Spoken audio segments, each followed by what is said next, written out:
मित्रांनो, कधी कधी आयुष्यामध्ये असा एक क्षण येतो जेव्हा माणूस दोन गोष्टीमध्ये अडकतो. एकीकडे स्वतःचं प्रेम आणि दुसरीकडे घरच्यांचं प्रेम. आणि त्या क्षणी घेतलेला एक चुकीचा निर्णय आपलं संपूर्ण आयुष्य बदलून टाकू शकतो. 2-3 दिवसापूर्वी घडलेली एक धक्कादायक घटना आपण जवळपास सर्वांनीच ऐकलेली असेल. एका युट्यूबर UK रायडर या युट्यूबरने आपली जीवन यात्रा संपवण्याचा एक धक्कादायक निर्णय घेतला होता. त्याचे व्हिडिओ सुद्धा सध्या सोशल मीडियावरती खूप मोठ्या प्रमाणामध्ये व्हायरल होत आहेत. आणि हा धक्कादायक निर्णय का त्यानं घेतला याचं कारण सुद्धा तो त्या व्हिडिओच्या माध्यमातून सांगतोय. की माझ्या घरच्यांचं माझ्यावरचं प्रेम कमी झालं आणि मी एकटा पडलो आणि म्हणून हा धक्कादायक निर्णय मी माझ्या जीवनामध्ये घेत आहे.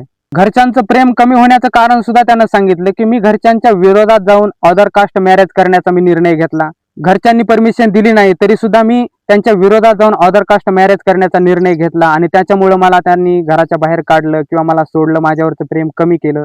हा सर्व त्यांनी संवाद त्या व्हिडिओच्या माध्यमातून सांगितलेला आहे. मित्रांनो, अदर कास्ट मॅरेज करण्यासाठी त्याच्या घरच्यांचा संपूर्णपणे त्याला विरोध होता.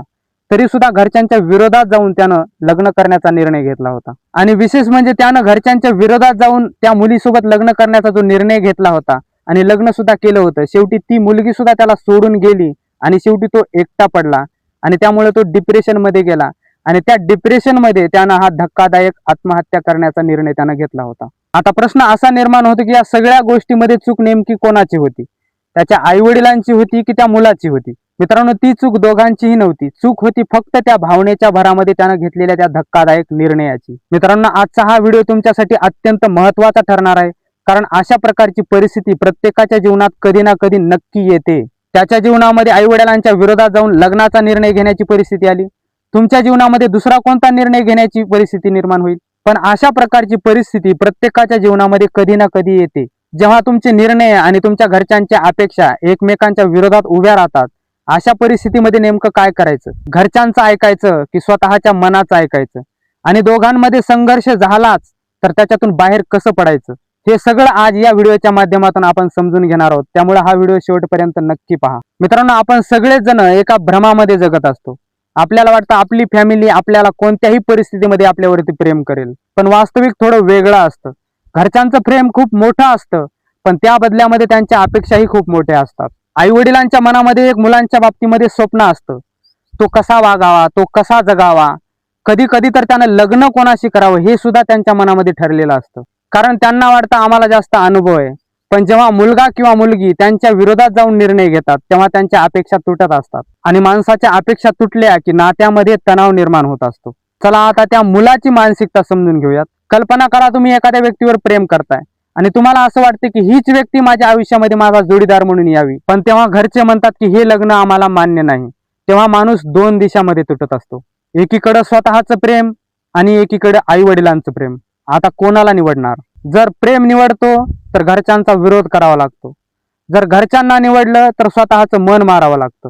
हीच ती मानसिक लढाई आहे ज्यामध्ये खूप लोक अडकतात. आणि त्या क्षणी माणसाला जर कोणी समजून घेतलं नाही ना, तेव्हा माणूस एकटेपणामध्ये बुडायला लागतो. मित्रांनो, डिप्रेशन हे अचानक येत नाही, ते हळूहळू वाढतं. सुरुवातीला माणूस फक्त दुखावतो आणि नंतर विचार करतो की कोणीच मला समजून घेत नाही. नंतर तो स्वतःला एकटं समजायला लागतो आणि एक दिवस असा जीवन यात्रा संपवण्याचा निर्णय घेतो.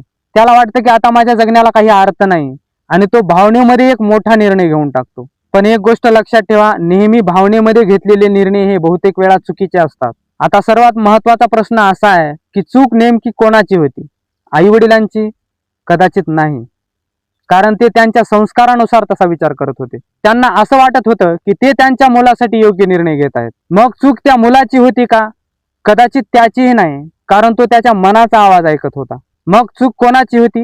मित्रांनो, चूक होती फक्त त्या संवादाच्या अभावाची. जेव्हा दोन पिढ्या एकमेकांना समजून घेत नाहीत ना, तेव्हा त्या नात्यांमध्ये अंतर वाढतं. पण इथे खूप मोठं सत्य आहे, कदाचित ते तुम्हाला धक्का सुद्धा देऊ शकतं. बहुतेक वेळेला आई वडील नाराज असतात, पण ते प्रेम करणं थांबवत नाहीत. ते फक्त थोडे नाराज असतात आणि मुलांना वाटतं की घरच्यांनी मला सोडून दिलं. पण वास्तव दोघेही एकमेकावर प्रेम करत असतात. फक्त अहंकार आणि दुखावलेपण हे मधोमध उभं राहत असतं. मित्रांनो, अशा परिस्थितीमध्ये 3 गोष्टी खूप महत्वाच्या असतात. पहिली गोष्ट म्हणजे त्याला वेळ द्या, कारण भावना शांत होण्यासाठी थोडा वेळ लागतो. दुसरी गोष्ट, संवाद थांबवू नका. भांडण झालं तरी चालेल, पण संवाद तुटू देऊ नका. आणि तिसरी गोष्ट म्हणजे भावनेच्या भरामध्ये कोणताही निर्णय घेऊ नका. कारण तुमचा एका क्षणाचा निर्णय तुमचं संपूर्ण आयुष्य बर्बाद करू शकतो. मित्रांनो, आयुष्यामध्ये एक वेळ अशी येते जेव्हा तुम्हाला तुमचे निर्णय स्वतः घ्यावे लागतात, पण त्याच वेळी आई वडिलांचं प्रेमही जपावं लागतं. आणि हे संतुलन साधणं फार कठीण आहे, पण ते अशक्यही नाही. कारण शेवटी नातं जिंकणं महत्वाचं आहे, वाद जिंकणं महत्वाचं नाही. मित्रांनो, कोणत्याही परिस्थितीमध्ये स्वतःचं आयुष्य संपणं हा उपाय नसतो. पण एक गोष्ट लक्षात ठेवा, आज जे लोक तुमच्यावरती नाराज आहेत, उद्या तेच लोक तुमच्यासाठी रडणारे असतात. म्हणून आयुष्यामध्ये कितीही मोठी समस्या आली तरी एक गोष्ट लक्षात ठेवा, प्रत्येक समस्येला उपाय असतो, पण आयुष्य संपल्यावर कोणताच उपाय चालत नाही. आणि सर्वात महत्वाची गोष्ट मी तुम्हाला सांगतो, जर तुम्हाला तुमच्या घरच्यांच्या विरोधात जाऊन एखादा निर्णय घ्यायचा असेल आणि तो निर्णय घेतल्याच्या नंतर जो परिणाम येणार आहे त्या परिणामाला जर तुमच्यामध्ये तोंड देण्याचं सामर्थ्य असेल तरच तो निर्णय घ्या. आणि जर तुमच्यामध्ये परिणामाला तोंड देण्याचं सामर्थ्य नसेल तर घरच्यांना विचारात घेऊन त्यांच्या निर्णयानं नात्याला जपून तशा प्रकारचे निर्णय घ्या. एकंदरीत या सर्व धक्कादायक घटनेमध्ये फक्त एक चुकीची गोष्ट घडली. त्या मुलानं ज्या मुलीसाठी आपल्या आई वडिलांना सोडलं होतं, एकदा सोडल्याच्या नंतर त्यांच्याकडून प्रेमाची अपेक्षा करणं ही चुकीची गोष्ट होती. कारण त्यानं एकदा आई वडिलांना सोडलं होतं, मग त्यांच्याकडून त्यानं प्रेमाची अपेक्षा ठेवायला नाही पाहिजे होती. त्यानं प्रेमाची अपेक्षा ठेवली आणि ती अपेक्षा भंग झाली, त्याच्यामुळे तो एकटा पडला. आणि शेवटी ज्या मुलीसाठी त्यानं आई वडिलांना सोडलं, शेवटी त्या मुलीनं सुद्धा त्याला सोडलं. त्याच्या एक गोष्ट लक्षात आली नाही की 20 वर्षाचं आई वडिलांचं प्रेम विसरून तो 1-2 वर्षाच्या त्या मुलीच्या प्रेमासाठी तो आई वडिलांना सोडून त्या मुलीसोबत गेला आणि शेवटी ते 2 वर्षाचं प्रेम सुद्धा त्याला विसरलं. म्हणून मित्रांनो, आपल्या आयुष्यामध्ये आपल्याला ज्या काही गोष्टी करायच्या असतात ना, त्या गोष्टी फक्त आपल्या परिवाराला खुश ठेवण्यासाठी करायच्या असतात. कारण आपला परिवार खुश तर आपण खुश. कारण ज्यांच्यासाठी आपल्याला जे काही करायचंय ते जर आपल्यावरती नाराज असतील तर आपल्या करण्याला काय उपयोग राहणार आहे. आणि मला असं वाटतं त्या मुलीनं सुद्धा त्याच्यावरती प्रेम केलेलं नसून त्याचा पैसा, त्याची इन्कम, त्याचा फेम या सर्व गोष्टी बघून त्याच्यावरती प्रेम केलेलं असेल. पण त्याच्या आई वडिलांनी त्याच्याकडे काहीच नव्हतं, त्याला शिशू करायची कळत नव्हती, तेव्हा सुद्धा त्याच्यावरती प्रेम केलं होतं. एवढं लहानाचं मोठं त्याच्या आई वडिलांनी केलं होतं आणि हे 20 वर्षांचं आई वडिलांचं प्रेम तो विसरला, म्हणूनच कदाचित त्याला हा एकटेपणा मिळाला असेल. म्हणून मित्रांनो, एकंदरीत या सर्व घटनेवरून एक गोष्ट लक्षात ठेवा, तुमच्या आयुष्यामध्ये कोणी येईल अथवा कोणी जाईल, पण कोणाच्या येण्यानं तुम्ही फार आनंदी झाले नाही पाहिजेत आणि कोणाच्या जाण्यानं एवढे तुटून गेले नाही पाहिजेत. कारण मित्रांनो, माणूस या मृत्यू लोकामध्ये जन्माला येत असताना एकटा आलेला आहे आणि जाणार सुद्धा एकटा आहे. तर मग जिवंत असताना, जगत असताना कोणाची अपेक्षा का ठेवायची? म्हणून स्वतः मजबूत व्हा. आर्थिक सदृढता वाढवण्यापेक्षा मानसिक सदृढता वाढवा. स्वतःसाठी जगा, स्वतःच्या आनंदामध्ये राहा. कोणाकडून कोणती अपेक्षा ठेवू नका, कारण अपेक्षा भंग हे सर्वात मोठं दुःख देणारे असते. आणि मित्रांनो, हा व्हिडिओ जर तुम्हाला आवडला असेल तर या व्हिडिओला लाईक करा आणि जो कोणी तुमचा मित्र असा मनाशी झुंज घेत आहे अशा मित्राला शेअर करा, कारण तुमचा एक शेअर त्याचा आयुष्य बदलू शकतो. आणि असेच आपले नवनवीन व्हिडिओ पाहण्यासाठी या चॅनलला सबस्क्राईब करा. चला तर मग भेटूयात पुढच्या एका जबरदस्त व्हिडिओमध्ये. तोपर्यंत स्वतःची काळजी घ्या. धन्यवाद.